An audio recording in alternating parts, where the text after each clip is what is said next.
filosófico aqui, mais um curso de filosofia. O tema de hoje é o bom e o agradável.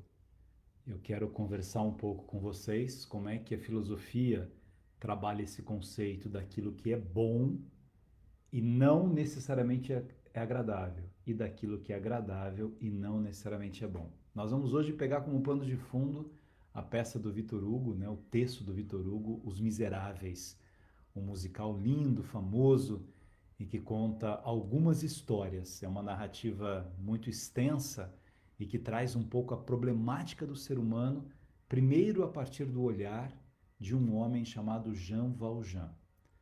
Vou esperar vocês entrarem um pouco aqui, sejam bem-vindos, bem-vindas.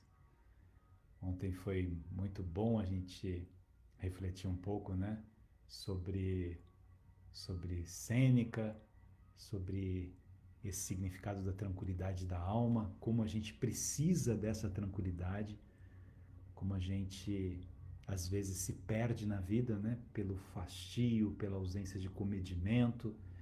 E hoje a gente vai falar sobre o bom e o agradável. Qual é a diferença de bom e de agradável?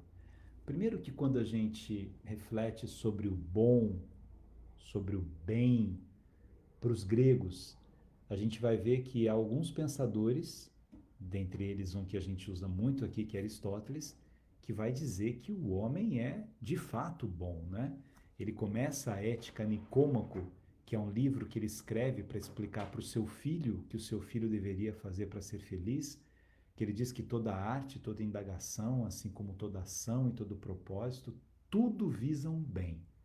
Então, a nossa vida, a nossa ação humana, ela deve nos levar a um bem, a realizar algo que seja bom para a gente. Que seja bom para a gente ao mesmo tempo que seja bom para a humanidade. Essa é uma construção profundamente aristotélica. O que eu posso fazer para que algo de fato seja bom para mim, que seja bom para o outro? Que eu tenha essa compreensão do significado daquilo que é bom. O bom, na visão do grego, será também o belo. Você não tem nada que possa ser belo que não seja bom.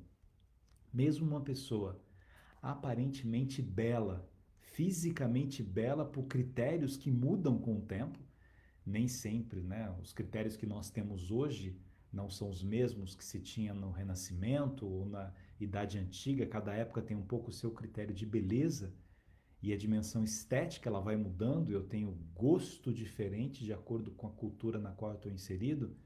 Mas, na visão do grego, eu não consigo ver uma pessoa que, em tese, eu acharia bonita, continuar a ser bonita se ela não for boa.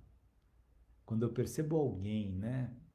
Pensem nisso. Às vezes você conhece alguém que se acha lindo.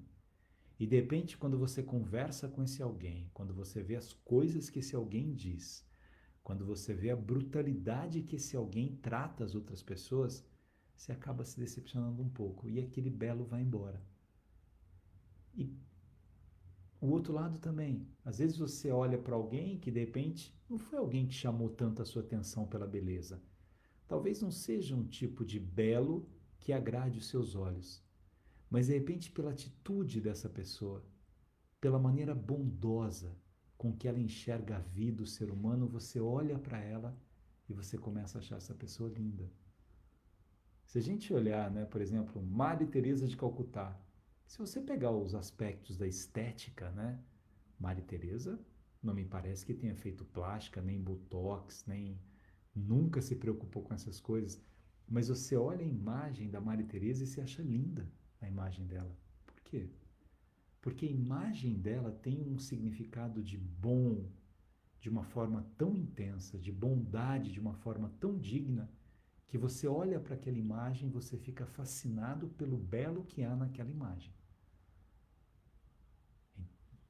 Irmã Dulce, enfim, as idealizações que a gente tem da bondade sempre trazem um aconchego para a gente. Mas hoje eu quero trabalhar para vocês, com vocês, um livro que eu sei que pouca gente vai querer ler porque ele é muito grande, mas é um livro maravilhoso que chama Os Miseráveis. Ele foi escrito por Victor Hugo, 1800 e alguma coisa. Que história traz Victor Hugo? Então, vamos falar de alguns momentos para a gente entender esse conceito do bom e do agradável, a diferença de uma coisa e de outra. Uma das personagens centrais, ou talvez a personagem central, chamava-se Jean Valjean. Então, o texto começa com Jean Valjean, ele sendo obrigado a fazer trabalhos forçados, ele está preso porque ele furtou pão para um sobrinho seu que estava passando fome. Ele furtou. Ele não usou nenhum tipo de violência, mas ele pegou aquilo que não pertencia a ele, ele furtou um pão, e por causa disso, ele é obrigado a fazer trabalhos forçados. Ele está preso. E ele passa quase 20 anos na prisão, por causa desse furto do pão. Ele passa mais tempo do que deveria passar, porque ele tentou fugir. Então, alguns anos pelo furto do pão e outros anos porque ele tentou fugir. Quando Jean Valjean vai sair da prisão, ele recebe um documento em que está carimbado que ele é um prisioneiro muito perigoso. E ele teria que sempre voltar num departamento de polícia da época para mostrar aquele documento e o lugar em que ele estava trabalhando. Mas qual era a grande questão? Todo lugar que Jean Valjean ia para tentar arrumar um emprego, as pessoas não davam emprego para ele. Primeiro davam, não, claro, venha trabalhar, deixa eu ver o seu documento. Quando ele entregava o documento do profundamente perigoso, ninguém queria alguém muito perigoso trabalhando com ele. Então Jean Valjean não arrumava nenhum lugar para trabalhar. Aí o que acontece? Ele, depois de desanimado, depois de ter sido humilhado muitas vezes, depois de ter sido pisado por pessoas, de ter sido xingado, ele está deitado numa noite muito fria, e ele está meio que sem esperanças mais, né? Imagina sofrer tudo isso, 20 anos de sofrimento por um furto famélico, furtou para amenizar a fome de alguém. E aí, de repente, ele está deitado e passa um monsenhor. Algumas traduções dizem bispo ou monsenhor, não importa. Um homem religioso chamado Bienvenu, que significa seja bem-vindo. Aquele homem vê o Jean Valjean deitado, encosta nele, em Jean Valjean, ele leva um susto e fala assim, vamos para minha casa. E ele fica estranhando aquela bondade, porque ele não está acostumado a ser tratado com bondade. Ele vai para a casa do Monsenhor, Bienvenu, ele entra lá, tem as freiras que trabalham com ele, tem uma irmã que está sentada com ele, o Monsenhor faz uma oração, eles começam a comer, o Jean Valjean ele come desesperadamente, porque ele estava com tanta fome, ele come com a mão, ele bagunça todo ele mesmo, né? De tanta necessidade que ele estava sofrendo e de uma sofreguidão, né, que ele tinha naquele momento da sua vida. Bem, terminam de comer, o Monsenhor mostra uma cama toda limpa, toda arrumada para ele, e o Monsenhor vai dormir. O que faz esse Jean Valjean que foi ajudado pelo Monsenhor? Ele resolve furtar o Monsenhor. Olha isso. Ele pega as pratarias que ele vê, porque ele não confiava em ninguém. Ele não confia mais no ser humano, então ele não sabe o que o Monsenhor podia fazer, ele não sabe o que está acontecendo com ele. E aí ele furta aquelas peças e sai na madrugada da casa dele. O Monsenhor acorda muito cedo, com a polícia batendo na porta, porque a polícia pegou o Jean Valjean com aquela prataria. E aí o Jean Valjean disse para a polícia que foi presente dele. E ninguém acredita nele, porque ele é um homem mendicante, com as roupas horrorosas, com cheiro, não tomou banho desde que saiu da prisão, não conseguiu emprego. E aí o Monsenhor abre a porta. Quando o Monsenhor abre a porta e vê aquela cena, o policial diz isso para ele. O que faz o Monsenhor? Ele fala assim, meu filho, você saiu tão cedo e você deixou o presente mais importante que eu queria dar para você, mais valioso. Espera aí que eu vou pegar os outros castiçais. E aí a polícia olha meio assustado, o Jean Valjean olha assustado para ele, mas o Monsenhor faz isso porque o Monsenhor sabia que se ele dissesse que o Jean Valjean furtou agora, o Jean Valjean, como era reincidente, perderia sua vida, seria condenado à morte. E o Monsenhor não queria isso. Então ele preferiu divergir da verdade para salvar a vida daquele homem. E aí esse texto que eu quero trabalhar com vocês. É o texto da fala do Jean Valjean, no momento em que ele, perdoado pelo Monsenhor, que dá uma outra, né, prataria para ele, só diz a ele assim: isso é um sinal de Deus para que você se torne um homem honesto, para que você seja um homem bom. Eis o que eu sou, meu Deus, eu sou o que sou.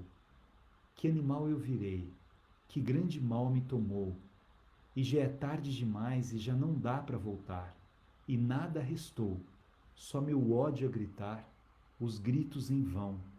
Ninguém vai ouvir nesse lugar de onde nunca vou sair. Se havia mais que isso aqui, há 20 anos eu perdi. Tiraram de mim o sol da manhã. Levaram meu nome, mataram Jean Valjean, me atirando naquela prisão por um simples pedaço de pão. Mas mesmo assim, por que será? Deixei tocar meu coração por esse homem que me chama de irmão e me deu comida e cama, e me entregou nas mãos de Deus. Será por quê? Só tenho ódio em meu olhar, e ódio é tudo que me vê. Só vingança e rancor nesse meu coração. Dessa vida eu só levo essa amargura lição, essa amarga lição. Mas as palavras que ele diz despertam algo que eu não quis. Ele me fala em liberdade. Vergonha então me vem atormentar. Que alma julga que eu terei? Eu já nem sei. Que sonhos hão de me assaltar? Como é viver dentro da lei? Eu procuro, mas perdi. E a noite que já vem, os meus olhos o que verão? Meus pecados nada além. Eis que agora eu irei escapar de Jean Valjean. Jean Valjean que diga adeus à nova história que já vem. O que ele está dizendo aqui? Depois desses anos todos, alguém olhou nos seus olhos. Alguém o tratou como irmão. Alguém reconheceu nele uma alma que ele já não sabia que tinha. Porque esse homem era bom. Que eu começo a tratar um pouquinho do agradável, do bom e do agradável. Pensem no seguinte: esse homem está andando na sua cidade, indo para casa, e de repente vê alguém deitado na rua. Talvez para ele seja muito mais agradável esquecer essa pessoa e ir logo para casa. Mas ele resolveu ser sacerdote, resolveu ser um homem de Deus. Aqui não importa se esse homem daria trabalho para ele ou não. Ele não está preocupado em ser agradável com ele mesmo. Ele está preocupado em ser bom. A gente buscando o agradável se acomoda em alguma coisa que nem sempre é bom para a gente. Eu tenho que ir além daquilo que é agradável. Há muitas coisas que não são agradáveis e que eu preciso fazer. Há muitos nãos que eu tenho que dar a outras pessoas e a mim mesmo, que eu preciso enfrentar isso. E às vezes não é agradável fazer isso. Mas é bom. É bom que eu faça isso. É bom que eu eduque corretamente os meus filhos, mesmo que ele faça um olhar de tristeza para mim pelo não que eu dei para ele.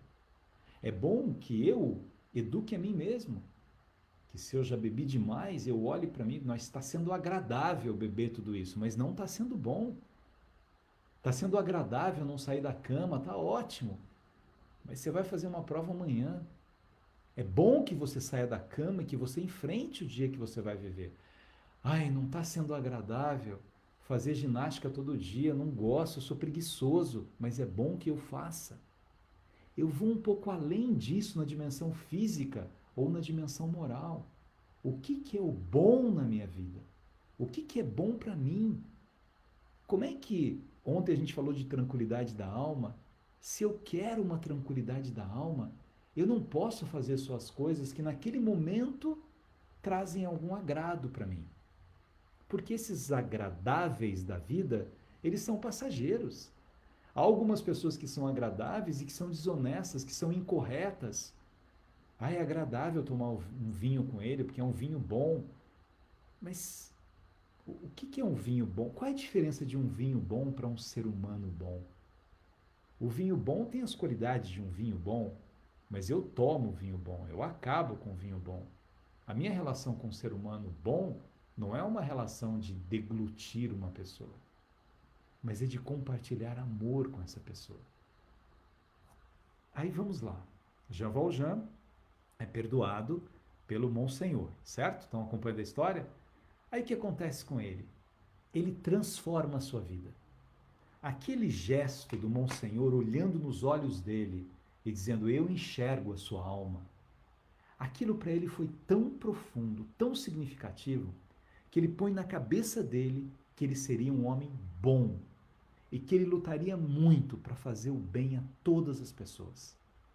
O tempo passa e ele nunca mais aparece. Há um inspetor que vai correndo atrás dele, que quer localizar o Jean Valjean, mas ele segue a sua vida, se torna prefeito de uma cidade do interior da França e começa a cuidar das pessoas e a amar profundamente as pessoas e a cuidar de muitos profissionais que dependiam dele. Ele se transforma num outro homem por causa da bondade daquele Monsenhor. Aí o que vai acontecer?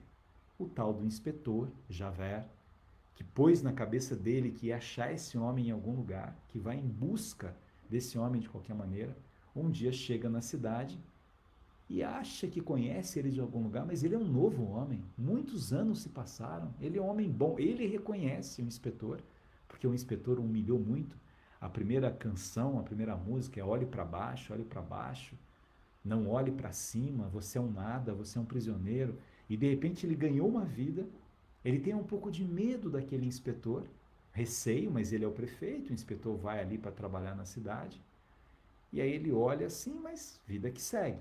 Aí um dia tem um homem que vai ser esmagado por uma charrete, né? E ele vê aquele homem e como ele salvava as pessoas, ele levanta a charrete para que aquele homem não morra por causa daquela, né, na roda que estava sobre ele. E com tamanha força, aí o Javert se lembra que o prisioneiro mais forte que ele conheceu foi o Jean Valjean. Aí ele diz assim, mas não pode ser, ele é o prefeito, aquele outro era praticamente um bicho, um animal, não pode ser. Mas ele olha e fica com aquela dúvida. E aí chega um dia, ele vai e diz que ele vai entregar o cargo dele porque ele ficou com uma dúvida do prefeito e foi uma tremenda injustiça que ele cometeu. Bem, aí um dia, um homem é preso como se fosse o Jean Valjean. E esse homem seria enforcado por ser Jean Valjean. Mas ele não era Jean Valjean, porque o Jean Valjean é esse prefeito. Aí vem esse outro poema aqui, essa outra música.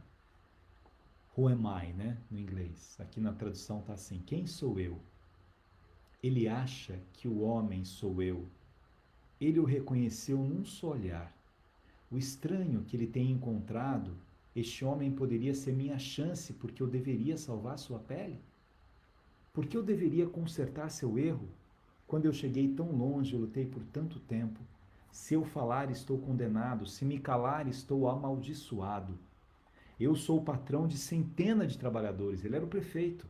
Todos se espelham em mim. Como posso abandoná-los? Como eles podem viver se eu não sou livre? Se eu falar, eles estão condenados. Se me calar, estou amaldiçoado. Mas quem sou eu? Posso condenar esse homem à escravidão, fingir que não sinto sua agonia? Esse inocente que carrega minha face, que vai a um julgamento no meu lugar? Quem sou eu? Posso esconder quem sou para sempre, fingir que não sou o homem que eu era, e esconder meu nome até morrer, não ser mais que um álibi? Devo mentir? Como poderei olhar para os meus amigos? Como poderei me olhar? Quem sou eu? Minha alma pertence a Deus, eu sei, eu fiz esse negócio há muito tempo. Ele me deu esperança quando esta não existia. Ele me deu força para continuar a jornada. Quem sou eu? Quem sou eu? Sou Jean Valjean. Então, Javert, você vê que é verdade. Aquele homem não é mais pecador que você. Quem sou eu? Dá para entender aqui o que está acontecendo? Para quem está atrasado? Jean Valjean, ele foi salvo por um Monsenhor. Ele se vira um homem depois muito importante na cidade, o prefeito da cidade, o empresário da cidade, cuida de muita gente. E aí aquele mesmo inspetor que o perseguia descobre ali um outro homem que ele cismou que era Jean Valjean, então, porque ele estava errado. E esse homem seria escravizado e seria possivelmente morto. E Jean Valjean, Ele poderia pensar assim: ah, que ótimo, acharam alguém, nunca mais vão achar que sou eu. Estou livre para o resto da minha vida. Só que aqui, minha gente, pode até ser agradável achar que eu estou livre daquela punição. Pode até ser agradável achar que não descobriram o erro que eu fiz. Mas dentro de mim não será bom que alguma pessoa sofra uma injustiça por minha causa. Aqui é um conceito profundamente dos pensadores históricos, dos pensadores religiosos também, Agostinho, Tomás. É melhor sofrer uma injustiça do que ser injusto. É melhor ser traído do que trair. Aquilo que eu faço, que em um determinado momento pode parecer agradável, não terá uma continuidade na minha alma se não for bom. Eu preciso cultivar aquilo que é bom para mim. Ele se entrega a Jean Valjean, porque ele não pode, na cabeça dele, imaginar que alguém está cumprindo uma pena, pagando por um crime que não cometeu. Porque foi ele que fez isso. Embora fosse uma coisa idiota, mínima, furtou pão e por isso ficou quase 20 anos preso, mas não importa. Alguém seria condenado no seu lugar. E o sentimento de justiça toma conta dele. É muito interessante porque o processo da consciência me ajuda a entender aquilo que é bom. A consciência, ela é um instrumento iluminador da nossa alma. Lembra daquela cena de Jesus com a pecadora?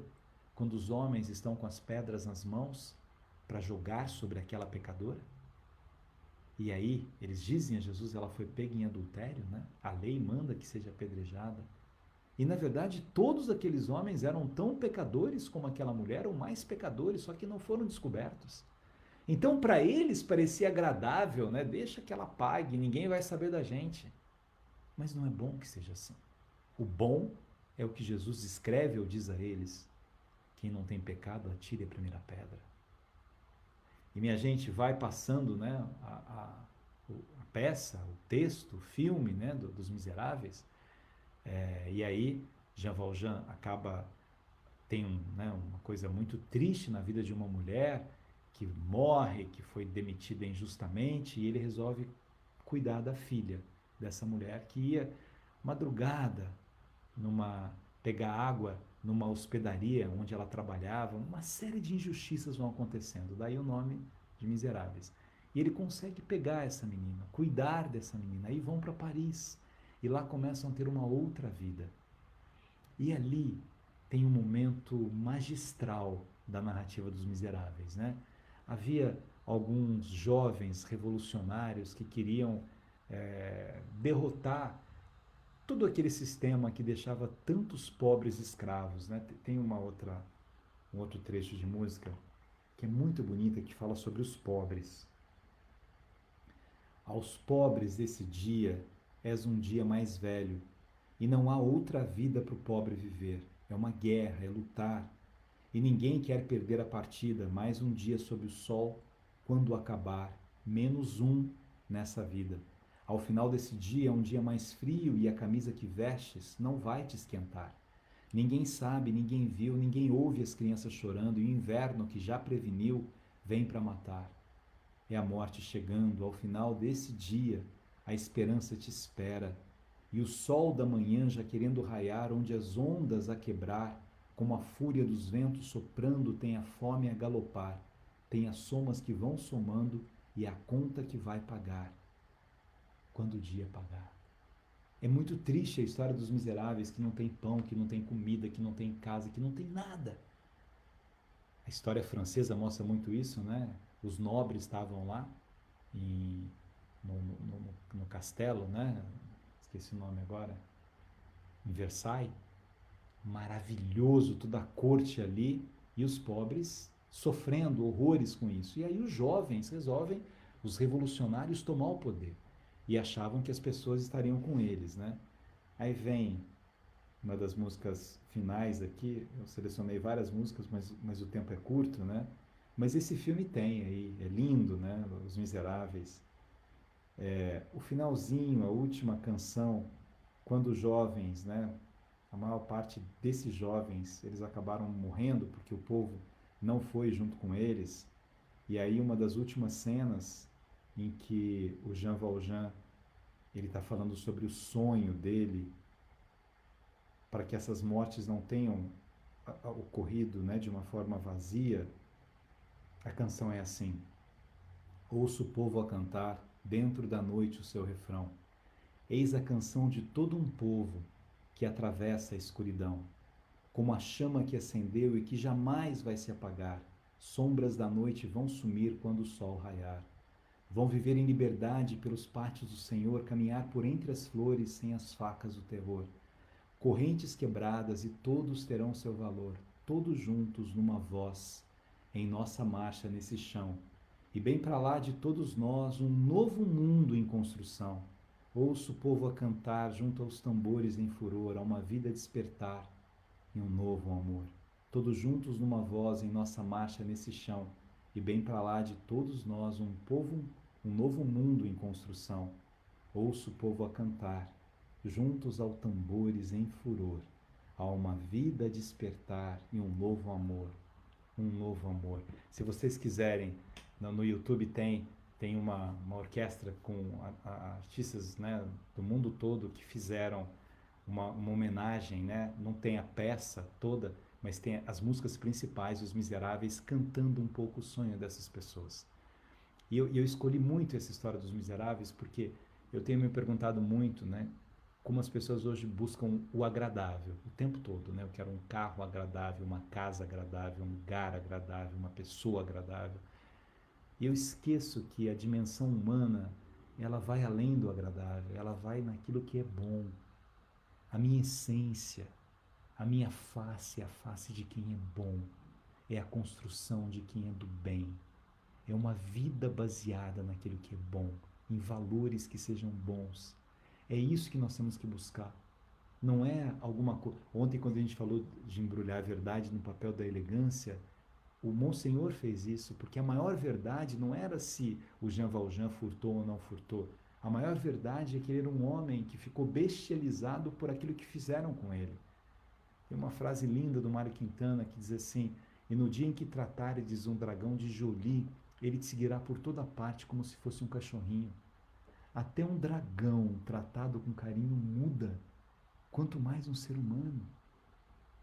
Às vezes a gente vê reações das pessoas porque essas pessoas não foram alimentadas no amor. E me desculpa, se você plantar abacaxi, você não vai colher banana, maçã. Você plantou abacaxi, você vai colher abacaxi. Você plantou ódio, você vai colher ódio. Você plantou amor, você vai colher amor. No dia que tratares um dragão de Jolie, ele te seguirá por toda parte como se fosse um cachorrinho. Olha Mário Quintana, a poética de Mário Quintana. Cada pessoa se transforma quando ela encontra alguém, quando ela encontra um bienvenu na vida, um monsenhor que diz para você: você está aí jogado, você está aí sofrido, você está aí humilhado, você está aí mal, mas eu estou aqui para convidar você para passar a noite na minha casa, para comer com os meus amigos, para celebrarmos juntos o pão, para rezarmos juntos a oração da vida, do amor. Você vai dormir uma noite boa, porque na minha casa só há pessoas boas, imperfeitas, frágeis, falhas, mas pessoas boas. A gente tem que olhar nos olhos de uma pessoa e buscar bondade. Quando você busca alguém para amar, o físico da pessoa vai mudando com o tempo. O envelhecimento traz diferenças dentro da gente. Você precisa encontrar alguém que seja bom. Quando seu filho está estudando, está fazendo uma faculdade, está buscando, eu sonho que meu filho seja isso, aquilo, sonhe que seu filho seja bom. Porque é isso que vai dar o tom da vida dele. Se um dia ele vai perder o emprego, vai encontrar outro, se um dia ele vai acontecer isso, não importa, se ele for bom, ele vai ter uma vida de felicidade. Não existe felicidade longe do bom, do belo e do justo. O justo é aquilo que faz com que as pessoas tenham a compreensão de que na relação com o outro eu preciso colocar o meu quinhão de amor na humanidade para melhorar essa humanidade. Busquemos então o bom na vida. Acabou já, gente. Bom e agradável. Então fica uma tarefa para vocês. Amanhã não tem encontro, só segunda-feira. Agora é segunda, terça e quarta. Para vocês verem as aulas que vocês não viram. Mas fica de tarefa para vocês. Quem não tem, na Netflix tem o filme, mas quem não tem, no YouTube tem, dá para ver no celular. Tem põe a Orquestra Sinfônica Os Miseráveis. E tem as melhores canções, e essa canção do arrependimento, a canção do encontro dele com ele mesmo, a canção do perdão do Monsenhor. Tudo isso para mostrar que aquele era um homem bom, mas com uma carcaça ruim, de tanto sofrimento que ele teve na vida. Que às vezes a gente olha as pessoas, né, só pela carcaça delas, e não pela alma delas. E eu preciso começar a olhar a alma das pessoas. O belo não está nisso que a gente vê. O belo está na expressão disso, porque uma pessoa boa, o seu movimento é de bondade. Mas o belo está dentro da alma das pessoas. Abração aqui para o Vitor Hugo, Elirene Mansur, Ângela Teixeira, obrigado, um beijo para você. Patrícia, eu quero ler e assistir o filme também. Faça isso. Começa vendo o filme, porque o livro mesmo, completo, tem 1000 páginas. Então eu não vou pedir que vocês leiam as 1000 páginas até a semana que vem. É muito difícil se colocar no lugar do outro, diz a Doraci. Exatamente. As dores tornam as pessoas duras. Às vezes você vê uma pessoa com tanta dureza e ela não era assim. Alguma coisa aconteceu para ela ficar assim. Agradável anoitecer para todos, ela está dizendo. Agradável no sentido de bom, né? Deixa eu ver aqui. Lucilene, Leandro. Abraço, meu caro amigo. Abraço para você, Leandro. Ana Cristina, grata pela aula. Luciene, Fátima, Sandra, obrigado a vocês. Deixa eu dizer para vocês qual é o tema que nós vamos estudar na segunda-feira aqui. Alguém pediu o tema perseverança. Eu vi, acho que no Face alguém tinha falado assim, já foi esse tema, não tinha colocado. Então eu coloquei o tema perseverança. Olha, os temas da semana que vem, da segunda-feira que a gente vai fazer, vai ser harmonia. Depois na terça vai ser sentimentos, depois respeito. Aí a gente ainda tem criatividade, elegância, consciência, construção, hermenêutica, acolhimento, efêmero e perseverança. Aí nós vamos estar na aula 90. Nós vamos terminar na aula 100. Depois a gente faz uma vez por semana, tá bom? Pegando mais textos aí. Vitória da Conquista, beijo, viva Bahia. Obrigado pela companhia de vocês. Ribeirão Preto. Seu perseguidor ficou atormentado com a bondade dele. Quando vocês, né, lerem o livro ou verem o filme, vocês vão ver, eu acabei não dizendo isso, mas o perseguidor dele, que Jean Valjean teve uma oportunidade depois, né, de matar, como o perseguidor queria fazer com ele, e o perdoa e diz, eu não sou como você, vai, a bondade é muito maior do que isso, né?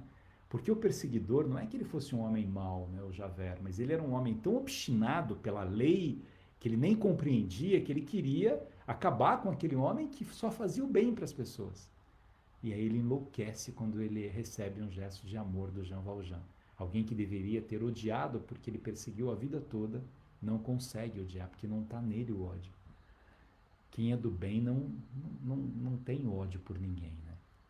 Valeu, gente. Até segunda. Beijo. Pessoal do Face, obrigado pelo carinho, pelas mensagens que vocês deixam depois, eu fico lendo aqui, elas aquecem a minha alma. Valeu, beijo para vocês.